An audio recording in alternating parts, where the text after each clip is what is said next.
This episode is made in collaboration with Virtual Citizens. Links in the description. Previously on Internet. Allow me to briefly tell you about something else Jason Marsden has a significant role in. A superhero series called Static Shock.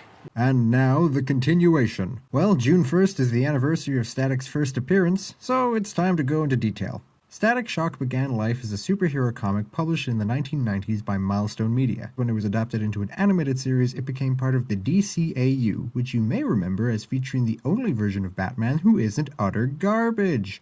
I'm here today to tell you that not only was Static Shock a great show, it deserves a modern revival. Forgive me if the format's a bit quick and dirty, I'm experimenting. Yeah, let's go with that. So much of the superhero genre is hinged on aesthetics and kinesthetics, how the characters look, sound, and move. And Static, as a protagonist, is superbly designed. His costume is amazing, every iteration of it.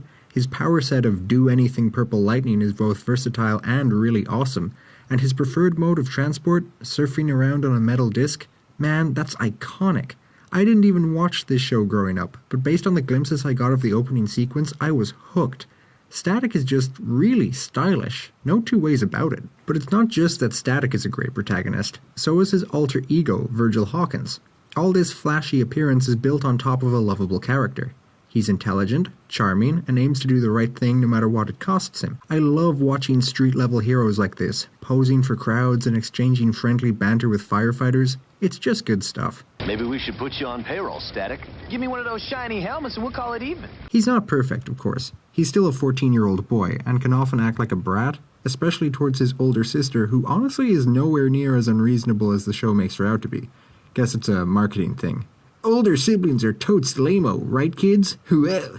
But as character flaws go, that's a pretty good one for a young hero to have. Like I said earlier, often when Virgil acts like a jackass, the story punishes him.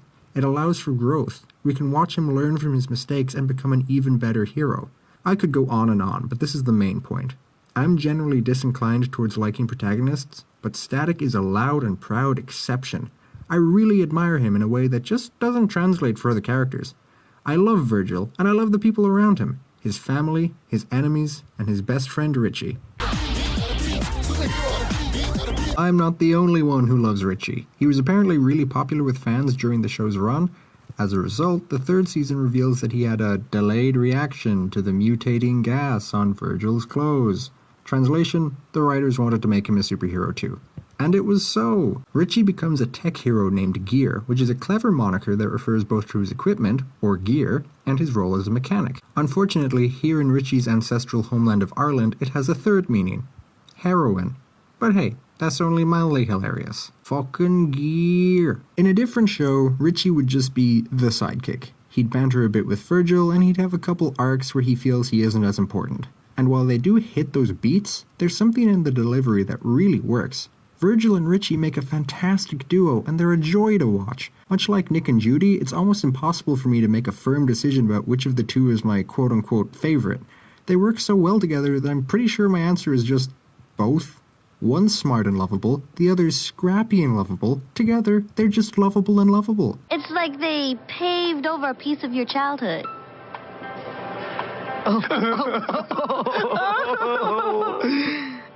Oh well, c'est la vie. There's something else about Richie worth noting. He's gay. Sort of. His counterpart in the original comics was openly gay, but it's never stated in the TV version. The showrunners wanted to confirm it during the show's run, but because it was a kids' show, and this was the early 2000s, the studio wouldn't let them. Instead, they had to settle for pulling a Dumbledore and confirming it afterwards. But I got good news, Richie. These days, that's not something the studio will try to cover up. On the contrary, that's an award-winning season arc in the making. With the right writers, that could be a great plotline. Have Richie struggle to come to terms with himself, or worse, have Virgil struggle with some internal homophobia when Richie tells him. They're both 14-year-old boys, after all, it's a turbulent time. My point is that what was considered unworkable 15 years ago is prime for exploration now. Which brings me to my next 2 points. I love this show, really I do, but hot damn, it is very much a product of its time. Both in terms of technology and culture, Static Shock is pretty dated, and watching it in 2016 was a little alienating at points. Yo, this monster disappears faster than front row tickets to a Little Romeo concert. Who is that? Who is Little Romeo? Oh, this is Little Romeo, apparently, and now he's guest starring as himself.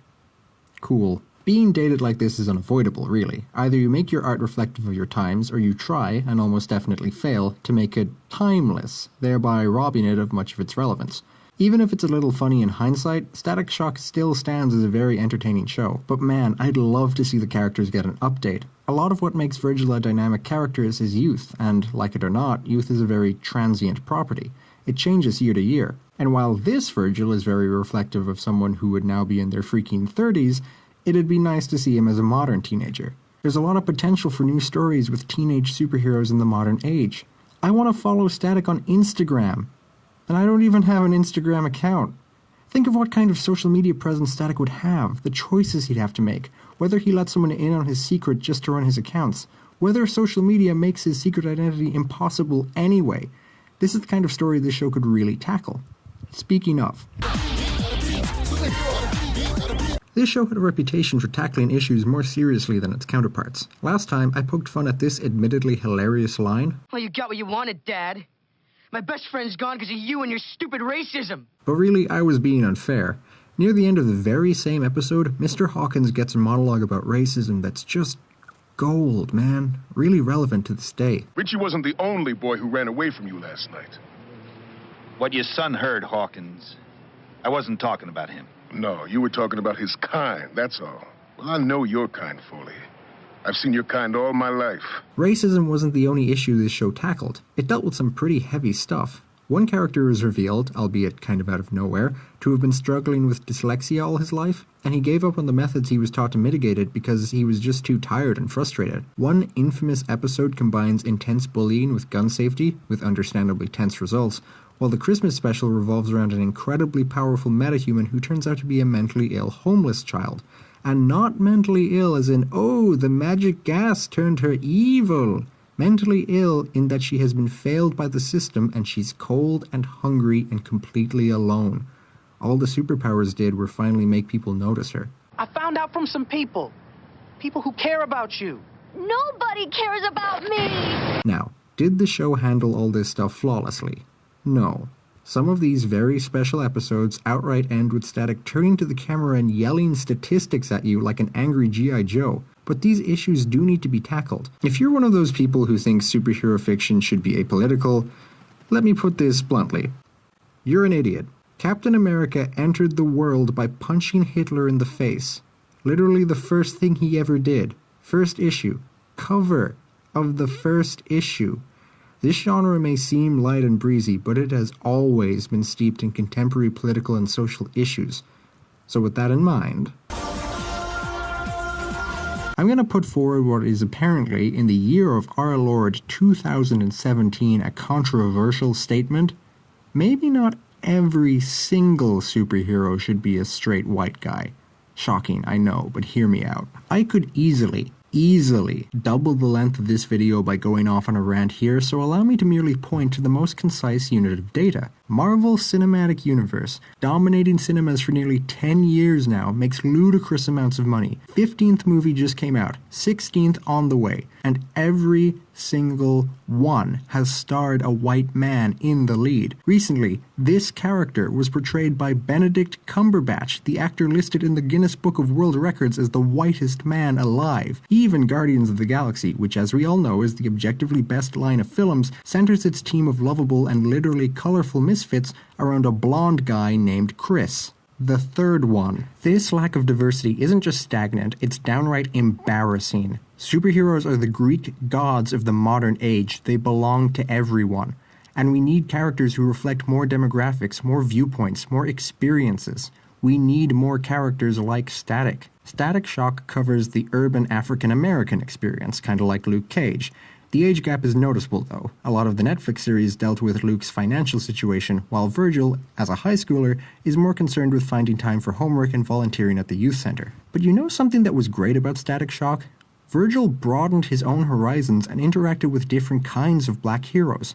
Two of my favorite episodes are Static in Africa and Blast from the Past. In the first, Virgil takes a trip to Ghana and meets Anansi the Spider, the greatest crime fighter in all of West Africa, who is amazing, by the way. It's a tragedy he's only in 2 episodes. I would gladly watch a whole series of this guy. No sign of anyone yet. And you call yourself a lookout. In the second, Static is forced to team up with Soul Power, a funky, fresh hero from the 1960s who, while undeniably still funky, must prove his continuing freshness. Both episodes have brief but powerful moments dealing with how important it is to have a role model who's actually like you. As Anansi says, Heroes come in every color, my friend. but the stories we're getting right now don't reflect that. We can do better. Normally I don't recommend reboots and revivals. The original show is still there for you to watch, isn't it? But I think Static Shock in particular could really benefit from being remade now, in our current times, for our current audiences. I want Static and Gear to return. I want to see the Hawkins family, and awesome villains like Ebon, and complex characters like Rubber Band Man, except maybe this time let's not call him Rubber Band Man. That's really dumb. I was expecting him to be named Stretch or something. I want Anansi the motherfucking spider. Please. I love him so. There's been talk of a live-action show starring Javen Smith. Everyone loves Javen. There's been talk of a live-action show starring Jaden Smith, but that's all there has been. Talk. Next to nothing has actually been confirmed, which is a little concerning. But we live in hope. I, for one, can't wait for whenever Static dramatically re-emerges like a bolt from the purple. But until that day comes... Oh, apparently he was in Young Justice? Cool. I'm gonna go watch that then. Now. Bye. Hey everyone, this video was produced in partnership with the good people of Virtual Citizens. I wrote a brief article on their website about some of the ludicrous celebrity cameos the show had. Go and give them a look. They're a great team that's just starting up, and I heartily recommend checking out their stuff. And I'm not just saying that because they let me be on their podcast. Links below. Hey, look, it's little Romeo.